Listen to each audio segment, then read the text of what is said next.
evening, ladies and gentlemen, and thanks for joining us in tonight's edition of the 8 p.m. Balingua newscast.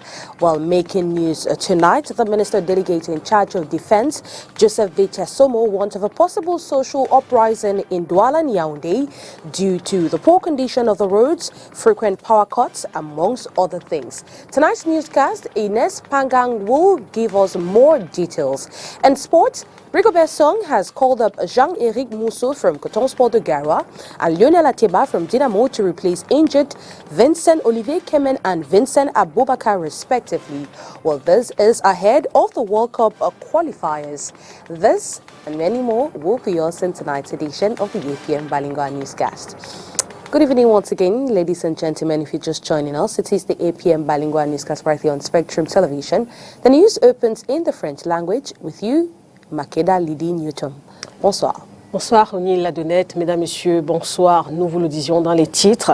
Les villes de Douala et Yaoundé pourraient être confrontées aux soulèvements sociaux à cause de la décrépitude de ces voiries et des délestages, entre autres. Cette préoccupation a été indiquée ce jour à Yaoundé par le ministre délégué à la présidence chargé de la Défense. C'était au cours d'une rencontre qu'il a tenue à huis clos avec les commandants territoriaux. Plus de précisions avec vous, Inès Pangan. Le mauvais état des routes, le manque d'hygiène et de salubrité dans les métropoles de Douala et Yaoundé pourraient bien être à l'origine de soulèvements sociaux. Le mécontentement croissant d'une importante frange de la population, notamment des villes de Yaoundé et de Douala, face à la décrépitude des voiries urbaines dans certains quartiers. Le ramassage incertain et laborieux des ordures ménagères, les délestages de l'énergie électrique, et j'en passe. Autant de situations que nous nous devons de suivre de très très près. Des points probables de conflit qui pourraient, si rien n'est fait, s'ajouter à ceux déjà identifiés au Cameroun. D'une part, les régions du nord-ouest et du sud-ouest, où les civils sont de plus en plus malheureusement la cible d'attaques armés de séparatistes. Les groupes terroristes armés privilégient depuis un certain temps une violence gratuite contre les populations civiles par la destruction de leurs biens et des enlèvements avec demande de rançon. Ces hors-la-loi profitent des rassemblements populaires pour mener des actions perfides contre les populations civiles désarmées qui s'opposent à leurs actions criminelles. D'autre part, l'extrême nord avec Boko Haram et la région de l'Est au niveau des frontières. À notre frontière Est, et plus précisément avec la République centrafricaine, les bandes armées sont loin d'avoir dit leur dernier mot, ce qui appelle à une extrême vigilance de nos dispositifs à cette frontière afin d'éviter des incursions sur notre territoire. Une minute de silence est observée ce 13 novembre 2023 à Yaoundé en la mémoire des civils et autres forces armées tuées dans ces différents fronts. Le contexte, c'est la réunion sécuritaire à huis clos des commandants territoriaux à 5 semaines de la célébration de la fête de Noël 2023 et à 6 semaines du Nouvel An 2024. Les femmes élues locales d'Afrique plaident pour une émancipation des femmes et une égalité femmes-hommes au sein des collectivités territoriales du continent. Ces femmes élues locales sont réunies à Yaoundé depuis ce lundi matin pour échanger leur expérience sur ces sujets. Assistent justement à ces échanges nos reporters Inès Pangan et Thierry Hon. En Afrique, bien que représentant 50% de la population, les femmes restent encore exclues des circuits formels de l'économie et occupent moins du quart des postes de décision. Pourtant, l'égalité entre les femmes et les hommes permettrait de donner un coup d'accélérateur au développement durable. Pour y arriver, les femmes doivent se lever. C'est comme quand on était à l'école primaire. je dis ça toujours, l'esprit de moi monsieur, je lève le doigt, vous levez le doigt, vous prenez votre place afin d'avoir une place, et après cette place, vous pouvez servir d'exemple parce que vous avez secoué, vous avez bougé, vous avez montré que vous êtes présente, que vous êtes capable de donner de vous-même, que vous êtes capable de porter un message des femmes vis-à-vis des autres femmes. Une action qui doit aussi avoir un impact sur la gestion des cités. Les femmes doivent aspirer au poste d'élu et plus même. Un budget doit d'ailleurs être alloué à l'épanouissement dans divers plans de la gente féminine. Au niveau des collectivités locales, il faut qu'il y ait un budget pour l'autonomisation des femmes. Parce que la femme, comme on le dit si bien, c'est elle qui nourrit la société, c'est elle qui nourrit la collectivité. Réunis à Yaoundé ce 13 novembre 2023, les membres du réseau des femmes élues locales d'Afrique partagent leurs expériences pour l'émancipation des femmes, l'égalité entre hommes et femmes au sein des collectivités territoriales d'Afrique. Women emancipation and gender equality is a cause championed by the Network of Women Elected in Africa, where they have had a sitting in Cameroon's political capital, Yaoundé, as Ines Pangang has these excerpts for us. We are honored to have presided this ceremony, and it is extremely important for these women, these high officials, to work hand in hand for the promotion of gender in their territories, and that will lead us to equality between men and women, between boys and girls, so that we can see a change, a transformation in their respective localities. And for that, they must work hand in hand, go together. The interest of the community should be their priority, and it is only in this manner that it will be possible for women to contribute to the development of our nation, starting from their community.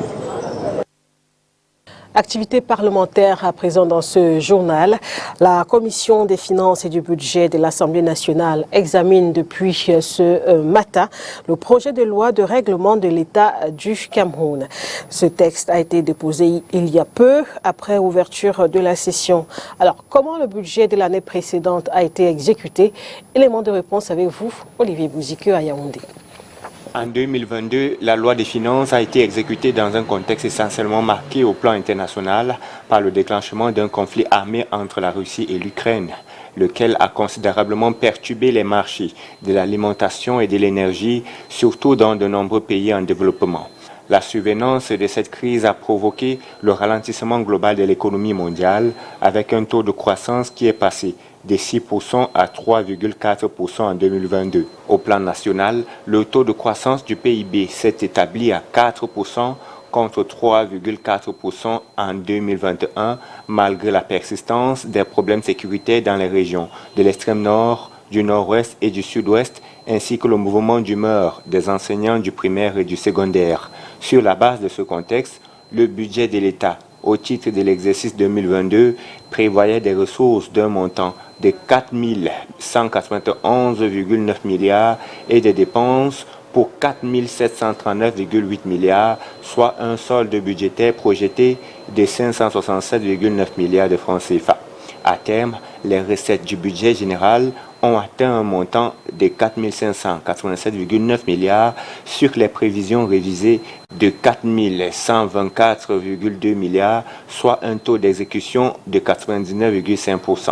Dans l'optique de couvrir le besoin global des financements estimé à 1 831,9 milliards, l'État a, comme le passé, recouru à divers mécanismes de mobilisation de la trésorerie, notamment les décaissements sur financement extérieur, l'émission des titres publics, les financements exceptionnels, les financements bancaires, les appuis budgétaires dont ceux de la BAD, du FMI, de l'IDA et de l'AFD. Le projet de loi portant loi de règlement de la République du Cameroun pour l'exercice 2022, déposé à l'attention des parlementaires, est en cours d'examen par les membres de la Commission des finances et du budget de l'Assemblée nationale. Despite the severe monetary policy implemented by the central bank, the market still remains dynamic. While the end of October and beginning of November, however, demonstrates interest rates increasing from the drop from September, with economists anticipating a much stable economy in the CEMAC sub-region as the year winds out. Well, we go over to this report as filed in by Josephine Binzi. The public securities market of the Bank of Central African States, BEAC, is not affected by the restrictive monetary policy put in place by this central bank to combat inflation in the CEMAC sub-region. This has been in a report made public on Echo Mateng today, November 11, 2023, that despite the reduction in liquidity in the banking sector, the public securities market remains on an upward momentum. The 5.2% in 1 month testifies to the financial needs of the CEMAC states in perpetual search of financing of the realization of its projects. However, if the austerity monetary policy of the central bank does not succeed in curbing the rising curve of volumes of financing, it may have a deadly cost on operations. Despite commitments made to support the natural treasuries of the CEMAC in mobilizing the necessary finance, participation or call for funds by states is still very imperative. Perhaps simply due to the lack of liquidity giving the pressure exerted on the central bank on its safe credit institutions, the need to respect prudential ratios at the end of the financial year will be greatly considered. Nous parlons culture à présent dans ce journal. Les différentes articulations de la grande fête culturelle du peuple Sawa Ngondo édition 2023 sont donc connues. Une conférence de presse à cet effet a été donnée ce jour au Palais d'Ikia, ici même dans la cité économique.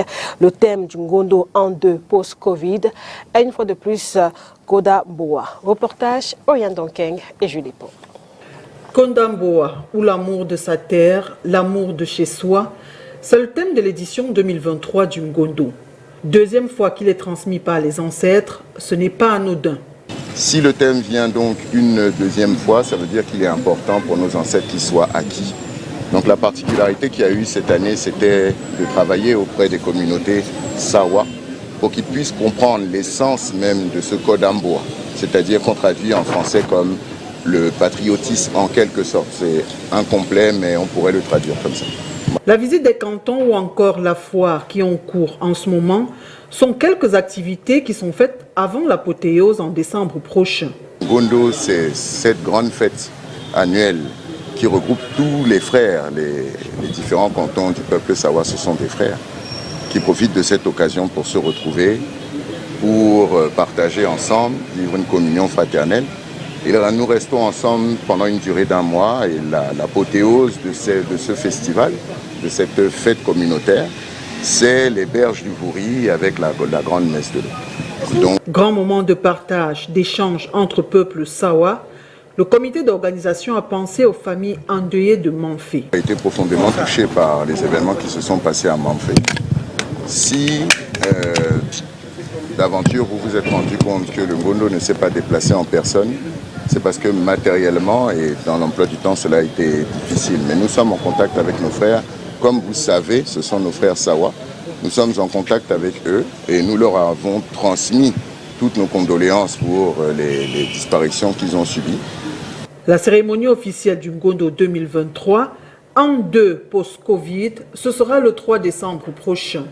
Les articulations et particularités ont été présentées ce 13 novembre 2023, ici à Douala, au cours d'une conférence de presse.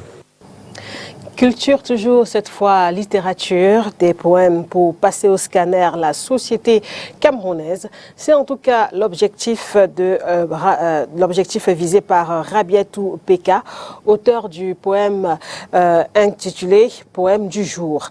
Le livre est également une invite à l'amour de la lecture et surtout un espoir en la pérennité du livre physique. La dédicace de ce recueil a eu lieu le 10 novembre dernier ici à Douala. On retrouve une fois de plus Oriane Donkeng et Julie Pau. 70 poèmes qui peignent la société camerounaise sous la plume d'une de ses filles, Rabiatou Peka. Donc aujourd'hui elle est délaissée et je pense que Rabiatou Peka a bien voulu innover dans ce sens-là, c'est-à-dire que faire renaître davantage la poésie, également là par le contexte des jeunes, parce que c'est davantage des jeunes qui sont mis en exergue ici. Quand on voit la plupart des chapitres, c'est là lié à la jeunesse. Donc nous avons envie de croire que remettre au centre de la littérature la poésie, c'est quelque chose que nous devons encourager en tout temps. Originaire de Fumba dans le département du Noun, région de l'Ouest, l'écrivaine qui a déjà une dizaine de romans en version numérique veut penser la littérature autrement. Oui, la littérature, c'est un domaine qui est un peu endormi, je peux dire ça comme ça. Donc je pense que pour moi, il est question que les écrivains pensent à innover, que les écrivains soient un peu plus polyvalents pour attirer un plus grand nombre. Traiter d'un seul thème dans un poème, ça ne va concerner qu'une partie des lecteurs et l'autre partie sera en étendue. J'ai voulu rassembler un maximum de lecteurs dans cet ouvrage. Poème du jour, ces 3 parties. Génération sacrifiée présente les réalités de la vie. L'auteur parle du socle de la société fissurée. L'on a notamment les foyers monoparentaux. Les enfants orphelins bien que les parents soient en vie. Amour et désespoir, c'est la deuxième partie. On y voit le bonheur que procure l'amour, mais également le désespoir, par exemple dans les relations toxiques. Vie sociale, troisième partie. C'est une vue panoramique du quotidien où règne préférence culinaire, le chômage ou encore le règne des mototaxis. Au-delà de tout ceci, Rabiatou Peka pense qu'il y a de l'espoir et ceci passe par une jeunesse consciencieuse dans un monde où cohabitent amour, travail et justice. Ceci passe également par l'amour de la lecture. Ces enfants, si les livres arrivent à eux, si dans les bibliothèques des établissements, on met des heures, les heures que nous appelons souvent les heures de permanence. On dit dans chaque classe en une semaine, une fois par semaine, 1 heure de bibliothèque. Vous voyez un peu ce que je dis, comme à notre époque, on allait travailler dans les laboratoires, on les envoie dans la bibliothèque. Et aux professeurs de français, on peut leur dire, au retour, peut-être après chaque semaine, qu'un enfant donne le résumé d'un livre qu'il a lu à la bibliothèque. Il faut qu'on amène déjà les enfants à aimer le livre, à aimer l'odeur et le senti du livre. La dédicace du recueil de poèmes a eu lieu ce 10 novembre 2023, ici à Douala. In sports, Cameroon's World Cup qualifiers against Mauritius will be played without captain Vincent Aboubakar and Olivier Kimen. Well, both players are injured and have been replaced by head coach Rigobert Song. Their replacement are home-based players Lionel Ateba, who plays for Dynamo de Douala, and Coton Sports Jean-Éric Mousseau. Well, Lionel Ateba has scored 5 goals in the league so far, and with the news regionals, it seems he has already joined camp. Away from that, we talk local football right here in these 8 p.m. Balingua newscast. Over 8 matches were played across stadia in the country to mark the 5th and 7th day of play in the NTN Elite 2 and Elite 1 Championship. Well, Young Sports Academy came off impressive against the Fire Boys, while Feu Vazu in the Elite 1, while Aigle Royal of Mungo defeated Racine de Bafoussam by 1-0. Catch the highlight of these encounters with Josephine Binti. The momentum of the Elite 1 and 2 championships is building up following a breathtaking weekend encounters. In the Elite 1 Championship, a total of 9 games were played with 6 draws and 3 wins, with Union Sport Academy picking up 3 points in an away match against Les Astres de Douala. Star Renard of Melon stamped her authority on Fovu Club of Baham, while Young Sport Academy thrashed Feu Vazu by 3-1. 26 goals were scored for a single match day this season, as Kache Boris of Bambutus of Mbuda scored a hat-trick, thereby being the second player yet to hat-trick in a match.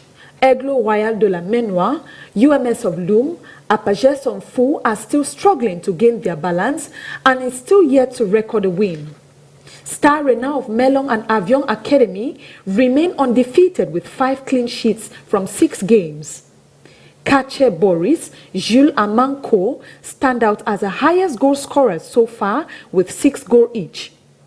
Lionel Ateba of Dynamo of Douala, and Richmond G from Victoria United come second on the goal-scoring table with 5 goals each. Meanwhile, Hamid Leni of Union Sportive of Douala and Boris Ndifochu of PWD of Bamenda share the third spot with 4 goals each. Meanwhile, matches for the 5th day of play in the Elite 2 Championship saw tensions between Aigle Royal du Mungo, Rassel Football Club of Bafoussam and the referees. The 85th minute of play was decisive as Essomen Jangi of Aigle Royal received a red card for not waiting to be introduced to the pitch by the referee. Aigle Royal tops her pool, though the pedestal of the last match almost jeopardized her winning prowess. Avant de refermer ce journal, on parle sport et cinéma pour signaler qu'un film fiction sera bientôt réalisé sur la personne d'Albert Roger Mila. 2 jeunes soutenus par des anciens lions indomptables ont donc décidé de rendre hommage à la légende de football, devenue une véritable source d'inspiration pour les jeunes. Les contours de ce projet de film ont été présentés le 11 novembre dernier à Yaoundé. Reportage Inès Pangang, Dieudonné Niassa. Le lion ne meurt jamais, le titre évocateur d'un film pour magnifier la riche carrière du neuf, Roger Mila. L'œuvre autobiographique menée par 2 jeunes Camerounais se fixe pour objectif de rendre un hommage à l'icône de football alors qu'il est encore en vie et d'inspirer d'autres générations. Le lion ne meurt jamais parce qu'il ne saurait avoir de football africain sans Roger Mila. Il a été plus performant dans sa vieillesse que dans sa jeunesse. Le film de son excellent Roger Mila intitulé « Le lion ne meurt jamais » est un concept qui est né du simple fait de vouloir inspirer en quelque sorte, via ses prouesses, tout ce qu'il a pu faire à l'équipe nationale. Le projet, qui a reçu l'approbation de Roger Mila, a aussi le sceau des anciens lions indomptables. Le souhait, faire connaître au grand public les autres casquettes de l'homme, que ce soit sur le plan social, culturel et même spirituel. Je crois que les anciens lions, comme je le disais tout à l'heure, seront prêts à accompagner le projet parce qu'il y a beaucoup de facettes de Roger que les Camerounais ne connaissent pas. On connaît le Roger qui dansait en 90, celui qui marquait les buts, mais on connaît moins le Roger qui est renfermé, le Roger qui est sensible et le Roger qui aime d'autres sports que le foot. Il adore le tennis, il adore le handball. Bref, il faut que Roger soit connu parce que ça a été l'une des premières icônes mondiales que le Cameroun a eu. Après une tournée occidentale pour présenter ce projet en août dernier, c'est le tour de Yaoundé ce 11 novembre 2023. Une conférence de presse est organisée suivie d'une levée de fonds pour le financement de la dite œuvre. C'est la fin de ce journal, mesdames, messieurs. Merci de votre attention. Nous vous souhaitons une bonne soirée sur nos antennes. Au revoir, Rumina Dibet. Good night to you, Makena Lidi. Good night to you, every viewer of Spectrum Television and the APM Balingwa Newscast. Have a wonderful night once again and see you tomorrow if God willing.